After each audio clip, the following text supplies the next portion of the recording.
Greetings. Hi, it's Susie Jervich. I am an Akashic reader. And I want to give a shout out real quick to my son, Mark. Mark, happy birthday. He is 32 years young, and I love this kid. So happy birthday to my son, Mark. I want to first talk a little bit about the Akashic reading, and then the real reason for this video today is the top 3 tips from Susie Q, Juicy Susie, on how to reduce stress. So I'm going to begin by talking about the Akashic records and how it works for me. First of all, I'm passionate about my work with helping others through the resource and the sourcing that I use to go into the records, and I love absolutely what I do. Let me tell you how it works. I see myself as a time traveler that goes back to the point of origin or the initial cause, which may be in a different timeline, past life, present. Present, past, or future, going in all different directions. So the time traveler goes back to the point of origin where a cause was created and in an effect is happening in my client's life today. So I go back in time, get to some answers that may actually help a client today with something that continually is showing up in their life. And they're like, I don't know why I've got this going on. So sometimes we find we're conditioned or we have different experiences that keep showing up, patterns of behavior, conditioning, programming. And it's like, hey, I didn't sign up for that. Well, maybe you didn't in this reality, but perhaps in another one, another time ago, maybe that was something that was created. Okay. And then through the reading that I do, what's really cool about it is as the reading continues with my client, I learn how the reading will unfold. And so there's many gifts that come with the reading and the unfoldment as the information comes through. When I do my time travel, I get to be just a quiet observer in a person's reality that they had existed on a soul level. And then I get to share it with a person that's sitting across from me or on the video, and explain to them what I'm observing. And from that, there's some insight that my clients get. And it's a beautiful and juicy way to use my beautiful spiritual gifts when they came in. All right, so that's what I do for a living, and I love it because it's juicy.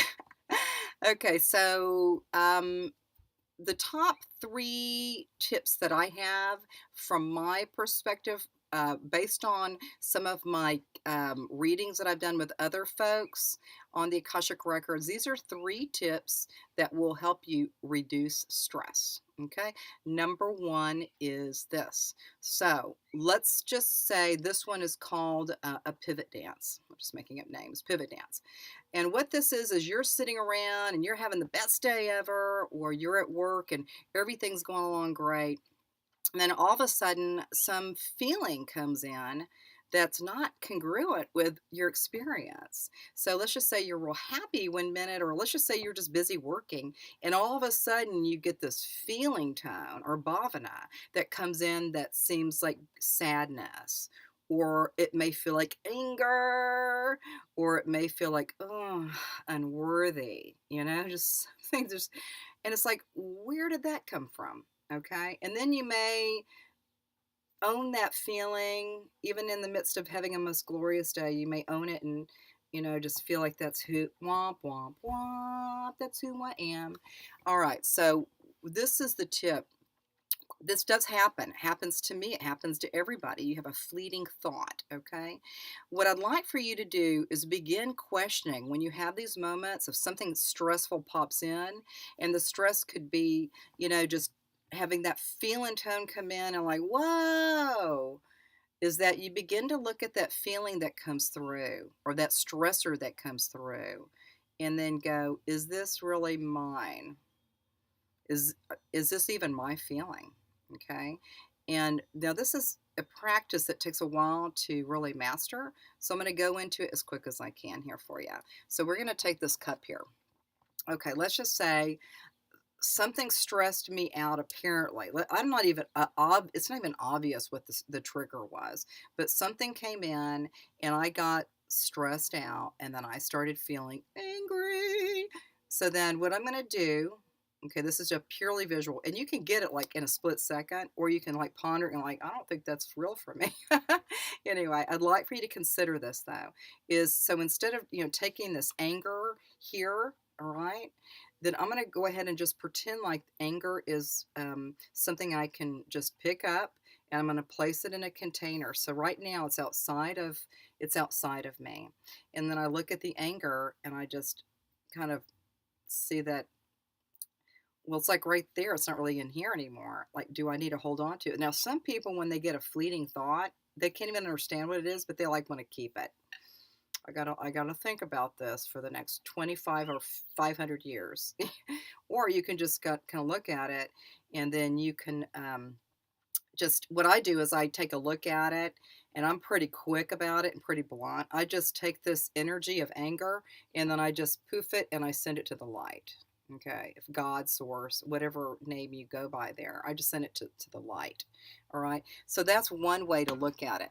Now, back to this tip one about this pivot dance is another way to look at it. Okay, so this fleeting thought came and you're stressed or triggered by something and it just came out of nowhere. Okay, let's just take another example. This is a little bit more concrete. Is let's just say you're walking down the street and then somebody in front of you spits out their gum and then you step on it.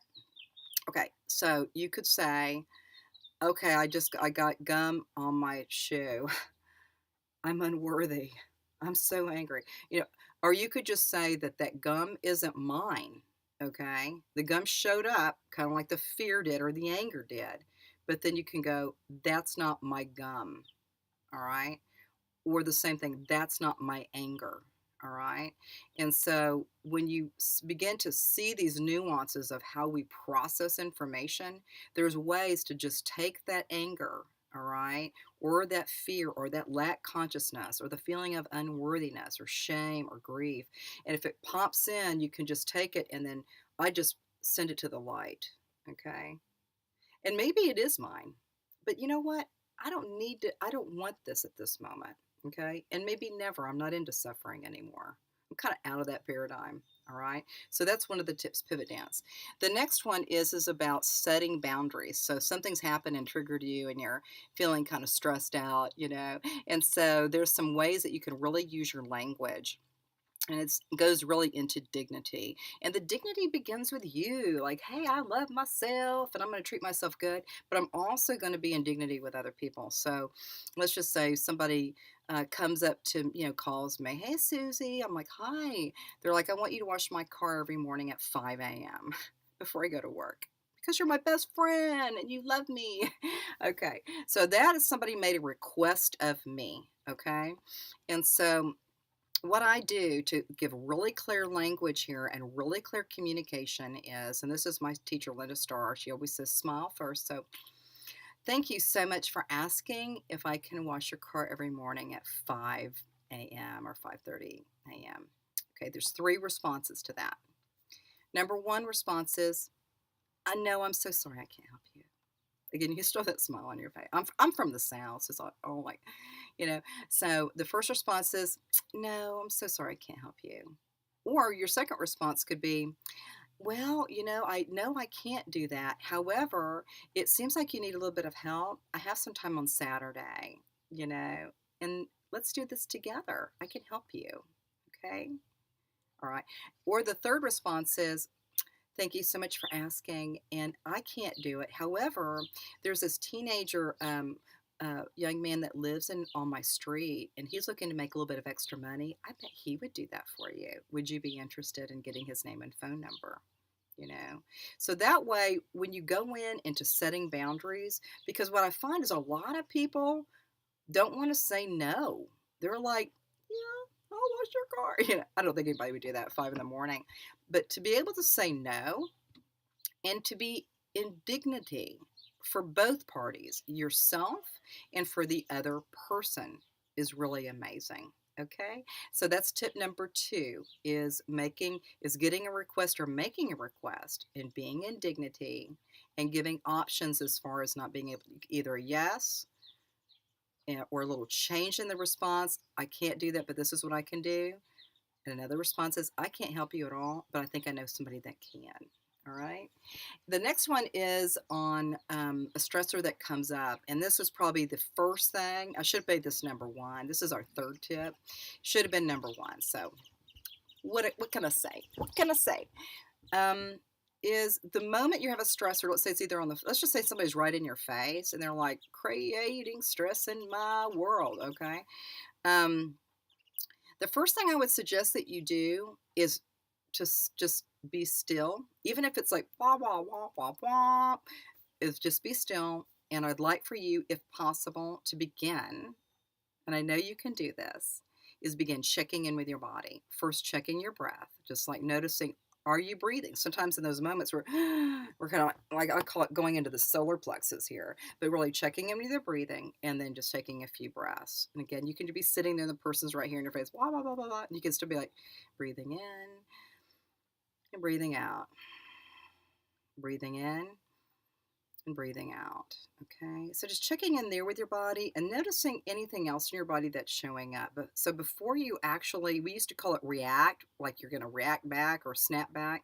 What we're asking you to do or suggesting here is that you go into your breath, noticing your breath, and moving out from here from sympathetic nervous system and drawing your energy down to your lower belly, okay, and going into diaphragmatic breathing. Just that one step of just taking a deep breath in, is going to really neutralize and calm the central nervous system.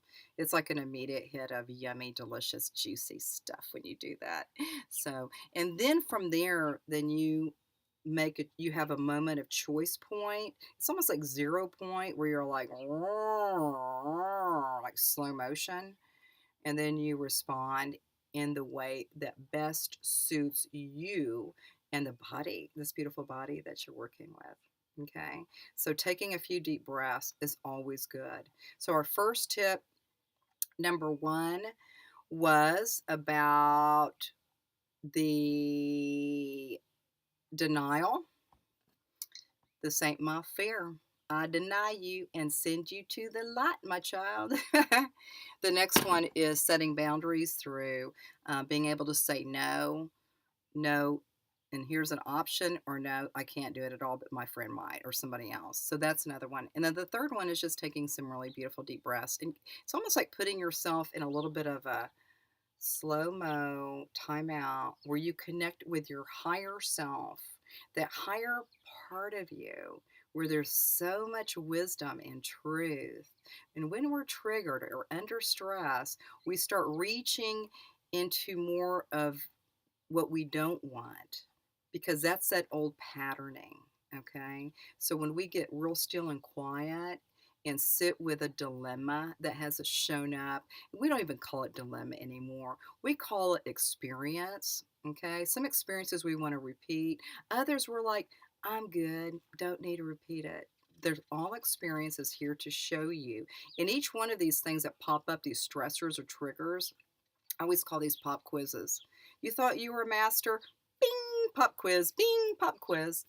All right. So these are just opportunities for you to check in again and see how you're doing with your own practices. So, anyway, I want to thank you so much for listening to this. The top three Susie picks for managing stress. Okay, and really sit with it and see if they resonate for you. And then also, you might want to tune into your own ways to deal with stress. Just revisit those. All right. So, you have a most beautiful day. And if you're interested in getting an Akashic reading or getting more of this information, call me for an appointment and let's see what we can create and help you become even more awesome than you are now by digging deep and really looking at all these different ways of creating your best life now. So have a most beautiful day and may you be blessed.